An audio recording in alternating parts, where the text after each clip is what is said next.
Sa ngalan ng Ama at ng Anak at ng Espiritu Santo, Amen. ang pagpapala ng ating Panginoong Hesukristo, ang pag-ibig ng Diyos Ama, at ang pakikipagkaisa ng Espiritu Santo naway sumainyong lahat. At sumaiyo rin.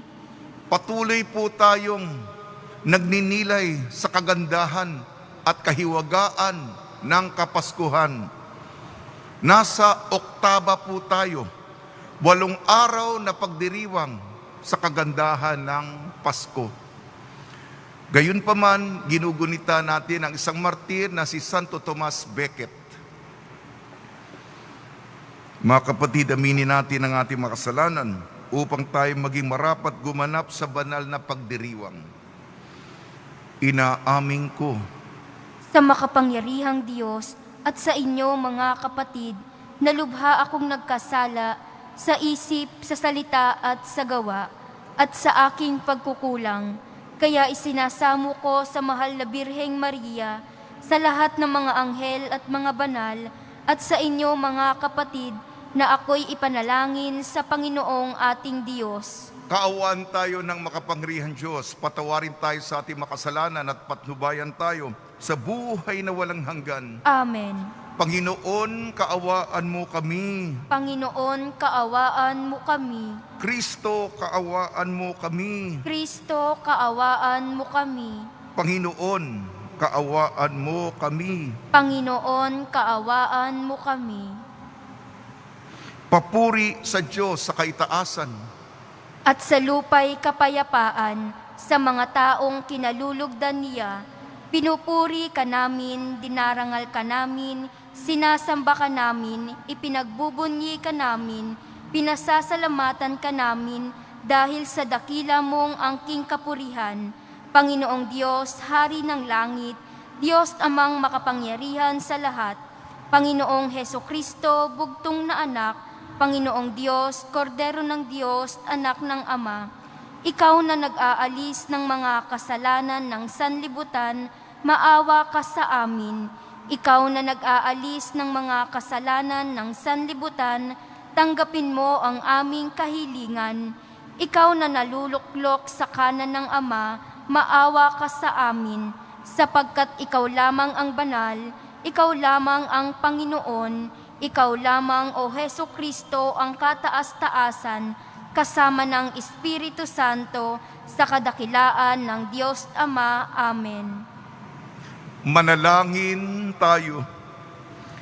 Ama naming makapangyarihan, pinawi mo ang kadiliman sa sanlibutan noong dumating ang iyong liwanag sa aming buhay. Pasinagan mo sa amin ang iyong paglingap upang marapat naming maikapagkapuri ang dakilang pagsilang ng iyong anak na kasama ng Espiritu Santo magpa sa walang hanggan. Amen. Magsiupo ang lahat. Pagbasa mula sa unang sulat ni Apostol San Juan. Minamahal kong mga kapatid, nakatitiyak tayong nakikilala natin ang Diyos kung sinusunod natin ang Kanyang utos. Ang nagsasabing, nakikilala ko siya, ngunit sumusuway naman sa Kanyang mga utos, ay sinungaling, at wala sa Kanya ang katotohanan. Ngunit ang tumutupad sa salita ng Diyos ay umiibig sa Kanya ng wagas. Ganito natin nalalamang tayo'y nasa Kanya. Ang nagsasabing nananatili siya sa Diyos ay dapat mamuhay tulad ng pagkapamuhay ni Hesukristo. Mga minamahal, hindi isang bagong utos ang isinusulat ko sa inyo, kundi ang dating utos na nasa inyo na sa simula pa.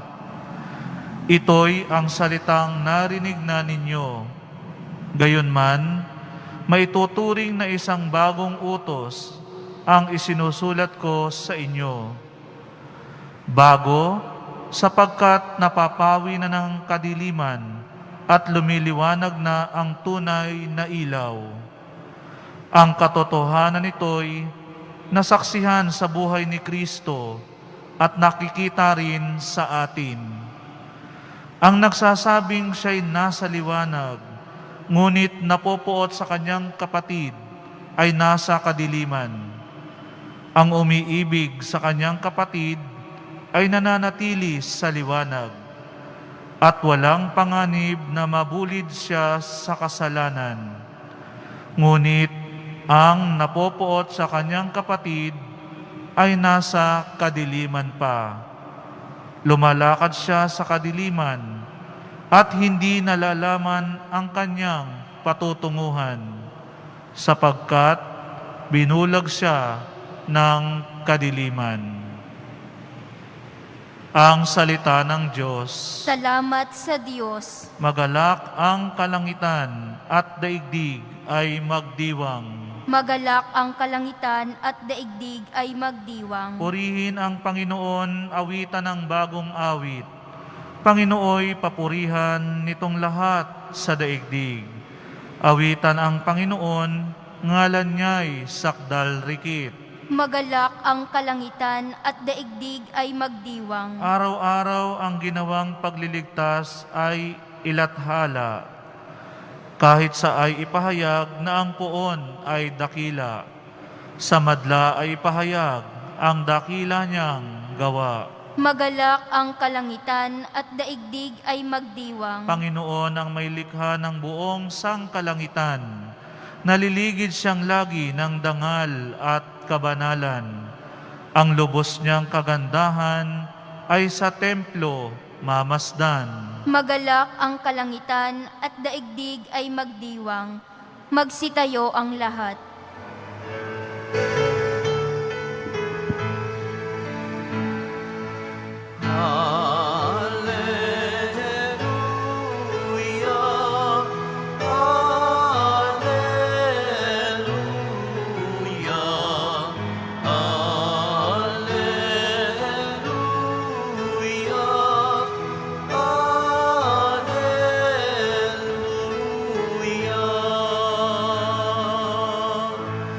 Para sa lahat ng bansa,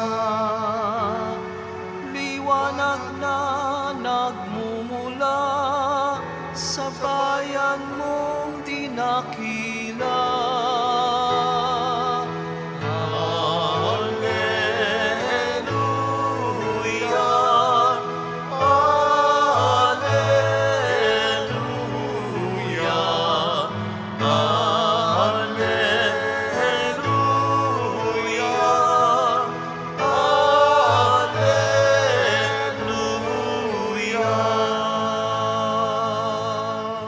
Sumainyo ang Panginoon. At sumaiyo rin. Ang mabuting balita ng Panginoon ayon kay San Lucas. Papuri sa iyo, Panginoon.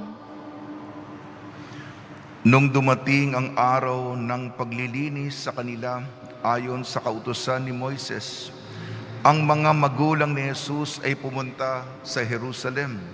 Dala nila ang sanggol upang iharap sa Panginoon, sapagkat ayon sa kautusan, ang bawat panganay na lalaki ay nakatalaga sa Panginoon, at naghandog sila ayon sa hinihingi ng kautusan ng Panginoon. May mag-asawang bato-bato o dalawang inakay na kalapati. May isang tao noon sa Jerusalem, ang pangalay Simeon. Matapat at malapit sa Diyos ang lalaking ito, at naghihintay sa katubusan ng Israel. Sumasa kanya ang Espiritu Santo, na nagpahayag sa kanya na hindi siya mamamatay hanggat hindi niya nakikita ang Mesiyas na ipinangako ng Panginoon. Sa patnubay ng Espiritu, pumasok siya sa templo at nang dalhin doon ng kanyang mga magulang ang sanggol na si Jesus upang gawin ang hinihingi ng kautusan, siya'y kinalong ni Simeon. Ito'y nagpuri sa Diyos ng wika, "Kunin mo na, Panginoon, ang iyong abang alipin. Ayon sa iyong pangako, yamang nakita na ng aking mga mata ang iyong pagliligtas na ihanda mo para sa lahat ng bansa. Liwanag itong tatanglaw sa mga hintil at magbibigay karangalan sa iyong bayang Israel. Namangha ang ama't ina ng sanggol dahil sa sinabi ni Simeon tungkol sa kanya. Binasbasan sila ni Simon at sinabi kay Maria, tandaan mo ang batang ito'y nakatalaga sa ikapapahamak o ikaliligtas ng marami sa Israel. Isang tanda mula sa Diyos, ngunit hahamakin ka ng marami kaya't mahayag ang kanilang mga iniisip. Dahil dyan ang puso mo'y para na ring tinarakan ng isang balaraw.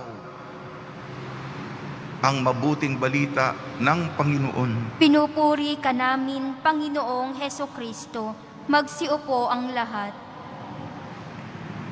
Binabati namin po kayo sa pagpapala, pagbibindisyon, pagbibiyaya, pagkakaloob ng grasya mula sa ating butihing Poong Senyor. Namamangha po tayo. Tayo'y nabibighani sa kahiwagaan, sa kagandahan ng Pasko. Itong pinakahihintay nating buong taon. At ang ating mga mapait po ang buhay. Maraming mga sakit at luha. Ngunit kung meron tayong iilang karanasan ng tunay na kaligayahan, nakasentro ito sa Pasko. Di po ba? Iilan lang nga eh. Ito'y kaugnay sa Pasko. At tumigil tayo at magpasalamat. At laging itong nagbibigay lakas sa atin. Gayon paman, kung napansin ninyo, sapagkat isinilang na yung tagapagligtas mula sa ating manunubos, mula sa ating kasalanan. 26, si San Esteban. 27, si San Juan. Hindi nga siya naging martir. Pinarusahan naman siya sa kumukulong langis. 28, kahapon, Niños Inocentes. At ngayon, isa pang martir, Santo Tomas Becket. Misyon para tayo tubusin mula sa ating piniling kasalanan. Tinubos po tayo dahil sa pagmamahal. Patuloy po nating pagnilayan ito. Sa ating unang pagbasa, unang sulat ni Juan, sinasabi ni Juan, sabi niyo, mahal ko ang Panginoon. Mahal na mahal ko siya. Ngunit, sa totoo lang, kinamumuhian niya itong taong ito. Hindi. Masama loob ko dyan. Hindi ka nagmamahal sa Diyos. Tandaan mo yan. Kung sinasabi mo, nagyayabang ka, nagmamalaki ka, pinapahayag mo ang pag-ibig, pagmamahal sa Diyos. Pagkukumuri lamang yan kung hindi mo talaga iniibig ang iyong kapwa-tao. Sa ating Ebanghelyo ayon kay San Lucas,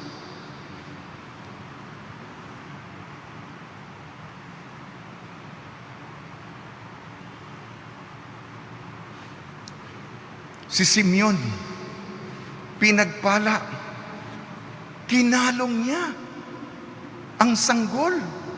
Sinabi dito, pwede na akong mamatay, Panginoon. Kasi ipinangako sa kanya, hindi ka mamamatay hanggat hindi mo nakikita ang ipinangakong Mesiyas. At matanda na siya.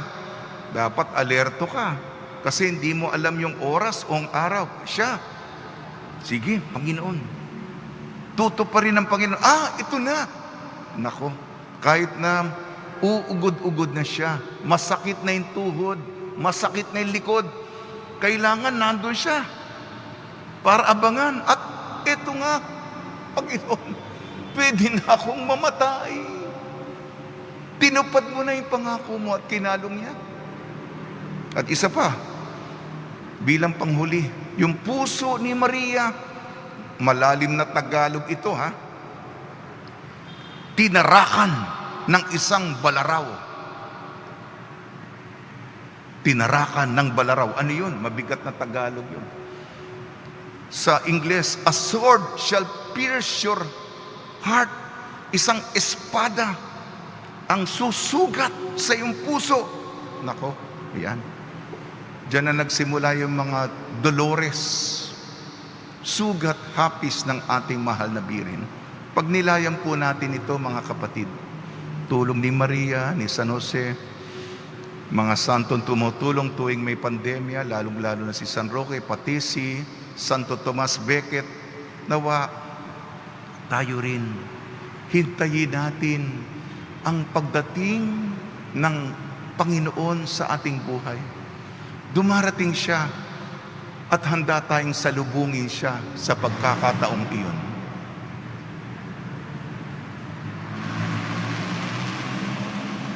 Magsitayo ang lahat.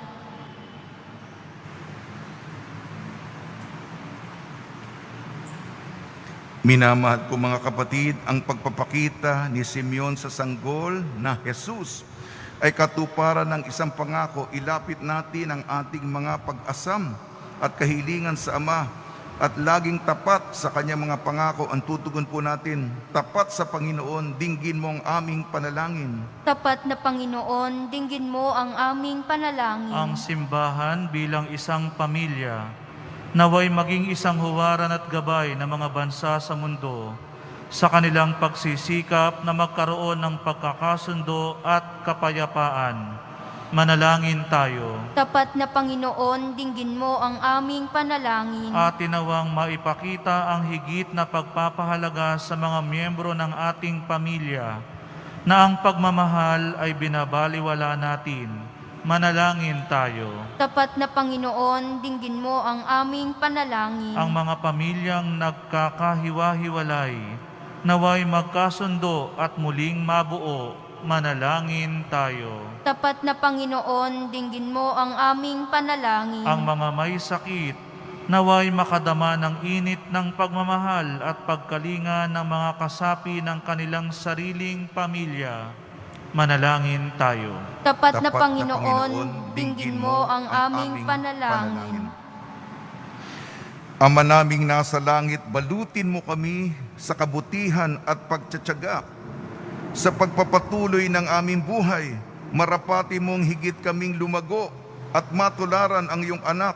Idinadalangin namin ito sa pamamagitan ni Kristong aming Panginoon. Amen. Magsiupo ang lahat.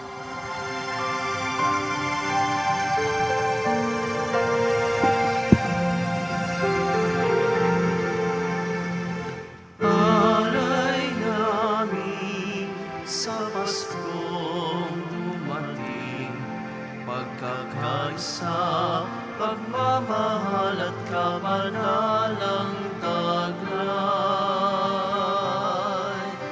Dalangin namin manatili kami tapat sa pag-ibig na bigay mo sa amin. Itong alak at tinapay, mga bungang alay, halo ng pawis at biyaya ng langit sa aming pag-ibig sa kapwa kapatid, bubunga ng buhay na iyong bigay. Magsitayo ang lahat. Manalangin kayo mga kapatid upang ang ating paghahain ay kalugdan ng Diyos amang makapangyarihan. Tanggapin nawa ng Panginoon itong paghahain sa iyong mga kamay, sa kapurihan niya at karangalan, sa ating kapakinabangan at sa buong sambayanan niyang banal. Ama namin lumikha, tanggapin mo ang mga alay upang maganap ang pagpapalitan ng iyong kaloob na handog sa aming paghahain na iyo na ring ibinigay. para kami maging marapat na iyong paunlakan sa pamamagitan ng Kristo kasama ng Espiritu Santo magpasawalang hanggan. Amen. Sumainyo ang Panginoon. At sumaiyo rin. Itaas sa Diyos ang iyong puso at diwa. Itinaas na namin sa Panginoon. Pasalamatan natin ang Panginoong ating Diyos. Marapat na siya'y pasalamatan. Ama namin makapangyarihan, tunay nga marapat na ikaw ay aming pasalamatan sa pamamagitan ng Kristo na aming Panginoon. Ang anak mong di na naiiba sa amin ay siyang pumawi sa dilim. Kaya't ngayon ikaw ay aming nababanaagan. Ang anak mong hindi naiiba sa iyo ay siyang iisang salita mo. Sa katauhan niya ang iyong sarili aming nakikita. Sa pamamagitan niya ang iyong pag-ibig ay kahali-halina, kahit ikaw ay lingid sa aming mata. Kaya kaysa ng mga anghel na nagsisiawit ng papuri sa iyo nang walang humpay sa kalangitan, kami nagbubunyi sa iyong kadakilaan. Santo, Santo, Santo, Panginoong Diyos ng mga hukbo, napupuno ang langit at lupa ng kadakilaan mo, o sana sa kaitaasan. Pinagpala ang naparirito sa ngalan ng Panginoon, o sana sa kaitaasan, magsiluhod ang lahat. Ama naming banal, ikaw ang bukal ng tanang kabanalan. Kaya sa pamamagitan ng Espiritu, gawin mong banal ang kaloob na ito upang para sa amin maging katawan at dugo ng aming Panginoong Jesucristo. Bago niya pinagtiis ang kusang loob na maging handog, hinawakan niya ang tinapay, pinasalamatan kanya, pinaghati-hati niya yon, iniabot sa kanyang malagad at sinabi, tanggapin ninyong lahat ito at kanin, ito ang aking katawan, nihahandog para sa inyo.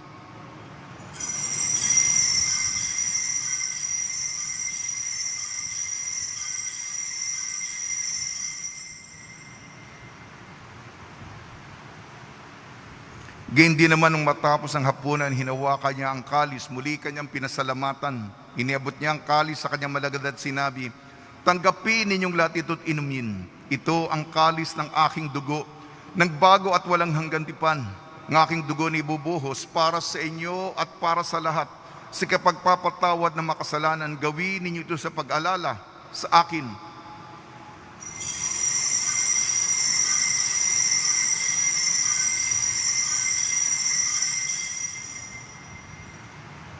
Magsitayo ang lahat.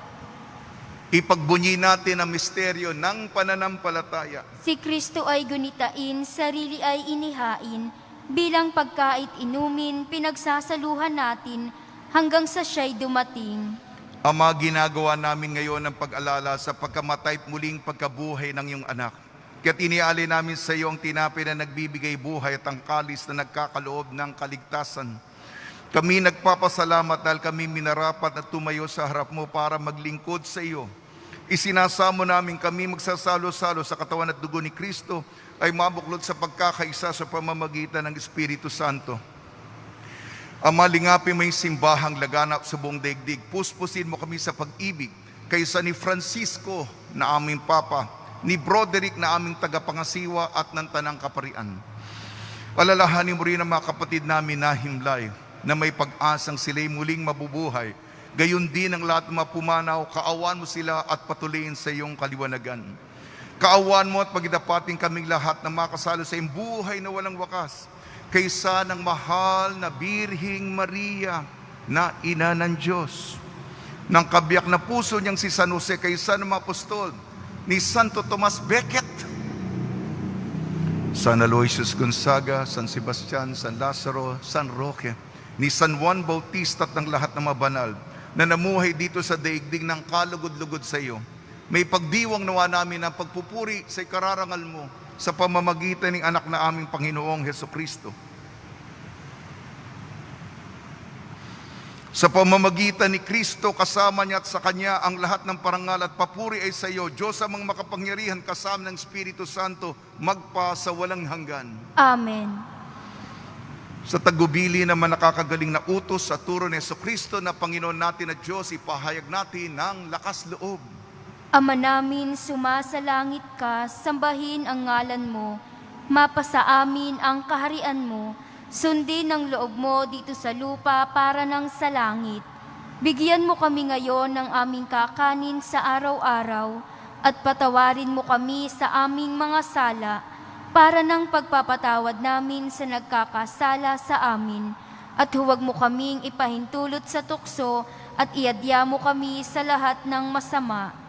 Hinihiling namin kami iadya sa lahat ng masama, pagkalooban ng kapayapaan, araw-araw iligtas sa kasalanan at ilayo sa lahat ng kapahamakan. Samantalang aming pinananabikan ng dakilang araw ng pagpapahayag ng tagapagligtas naming si Jesucristo. Sapagkat iyo ang kaharian at ang kapangyarihan at ang kapurihan magpakailanman. Amen. Panginoon Jesucristo, sinabi mo sa iyong mga apostol, kapayapaan ang iniiwan ko sa inyong aking kapayapaan na ibinibigay ko sa inyo. Tungyan mo ang aming pananampalataya at huwag ang aming mapagkakasala. At pagkalooban mo kami na kapayapaan at pagkakaisa yun sa iyong kalooban, kasama ng Espiritu Santo magpasawalang hanggan. Amen. Mga kapatid, mga kaibigan, sumainyo po ang kapayapaan ng ating Panginoon. At sumaiyo rin. Magbigayan po tayo ng kapayapaan sa isa't isa.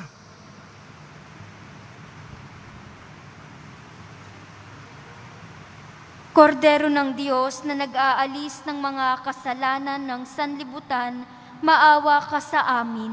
Kordero ng Diyos na nag-aalis ng mga kasalanan ng sanlibutan, maawa ka sa amin. Kordero ng Diyos na nag-aalis ng mga kasalanan ng sanlibutan, ipagkaloob mo sa amin ang kapayapaan, magsiluhod ang lahat. Ito ang kordero ng Diyos. Ito nag-aalis ng kasalanan ng sanlibutan. Mapalad ang mga inayayahan sa kanyang piging. Panginoon, hindi ako karapat-dapat na magpatuloy sa iyo, ngunit sa isang salita mo lamang ay gagaling na ako.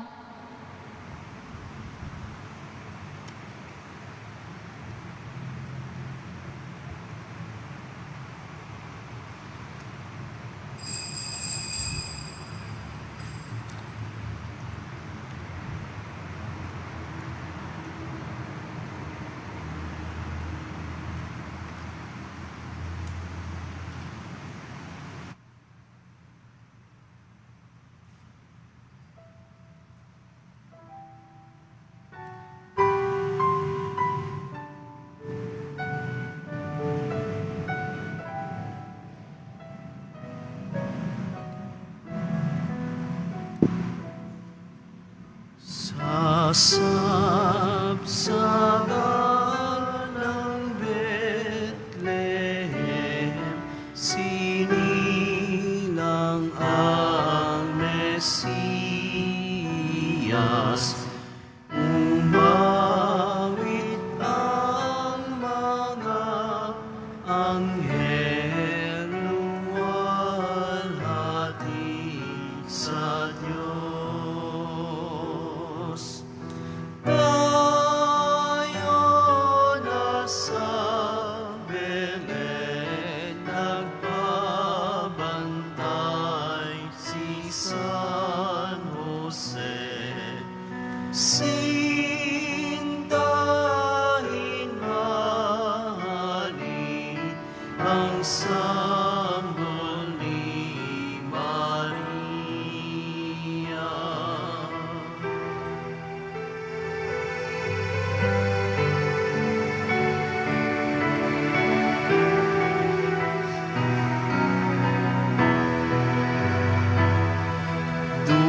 Dumalang ang mga pastol nitong banal na gabi, kasama kanilang tupa, kanang hasa nakita.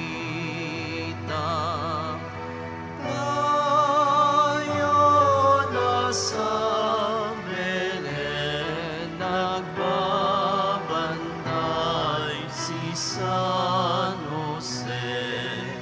Sintahin mahalin ang sanggol ni Maria.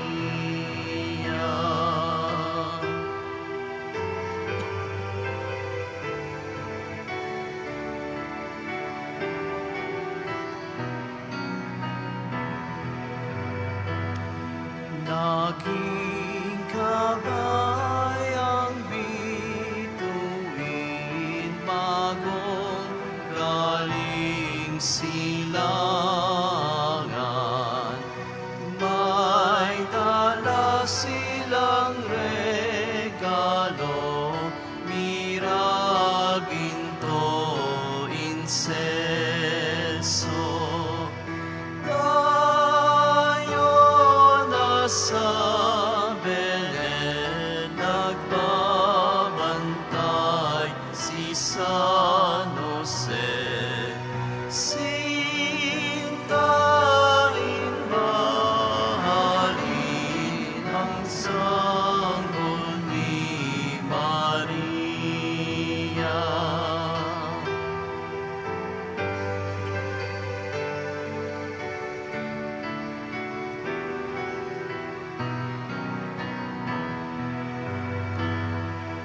ang pamilyang Pilipino may maligayang Pasko. Simbang gabi, Noche Buena, tahanang may pag-ibig. Tayo na sa Belen, nagbabantay si San Jose. Sintahin mahalin ang sanggol ni Maria.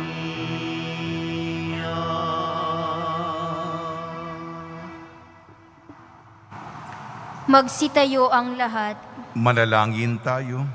Ama namin mapagmahal, kaming iyong pinapagsalo sa banal na pakikinabang ay patatagin mong ganap sa aming pamumuhay araw-araw sa pamamagitan sa Kristo kasama ng Espiritu Santo magpasawalang hanggan. Amen. Panalangin kay San Roque. O pinagpalang San Roque, pintakasi ng mga may karamdaman, lingapin mo po ang aming mga kapatid na nasa banig ng karamdaman. Ang iyong pamamagitan ay sadyang makapangyarihan na nung ikay narito pa sa daigdig, maraming gumaling dahil sa pag-aantanda mo sa kanila ng kamahal-mahalang krus. Ngayong ikay nilulahati na dyan sa langit, na nanalig kaming ang iyong pamamagitan ay lubhang magaling. Ialay mo po sa Panginoon Diyos, yaring aming mahinaing, at sa tulong po ninyo ay makamit ang kagalingan ng aming kaluluwa at katawan. Pakundangan sa mga hirap at sakit ng Panginoon Kristo at inyo pong mga panalangin. Amen. Senyor San Roque, ipanalangin mo po kami upang kami maidya sa salot ng COVID-19 at sa mga karamdaman ng katawan at kaluluwa. Senyor San Roque, ipanalangin mo po kami upang kami maidya sa salot ng COVID-19 at sa mga karamdaman ng katawan at kaluluwa. Senyor San Roque, ipanalangin mo po kami upang kami maidya sa salot ng COVID-19 at sa mga karamdaman ng katawan at kaluluwa. Pagbabasbas sa mga deboto ng kanilang mga kahilingan at dasalan, mahal na poong Jesus Nazareno, iniyayag mo sa pamamagitan ng krus ang walang maliw na pag-ibig ng Diyos sa sangkatauhan. Pakinggan mo ang kahilingan yung angkan na nagsusumamo sa iyo, makamtanawa nilang yung katugunan at tanggapin ang kasagutan na may utang na loob na tinatanaw. Basbasan din po ninyo mga daladala nilang mga imahen at dasalan. Sa pamamagitan ng bendisyon nito, naway maalala nila mga pangako nila sa binyag na ikaw na iibig at paglilingkuran bilang Panginoon magpasawalang hanggan. Amen. Hihilingin ko po ang inyong mga taimtim na panalangin para sa ating mga gawain sa ating mga nalalapit na ikasyam ng Enero, ang ating trastasyon 2021, upang ito'y maging maingat, ligtas at makahulugan para sa lahat sa atin. Gayunpaman, nagpapasalamat ako. Yung kahapong may nagbigay ng balikbayan box galing pa ng New York. Napadala natin sa mga bata ng Smoky Mountain. At maraming salamat na nagbigay ng mga cash donations para sa ating feeding program. At kahapon, ang mga nagbigay, isang sako ng bigas, 25 kilos. Isang sako used clothes. Isang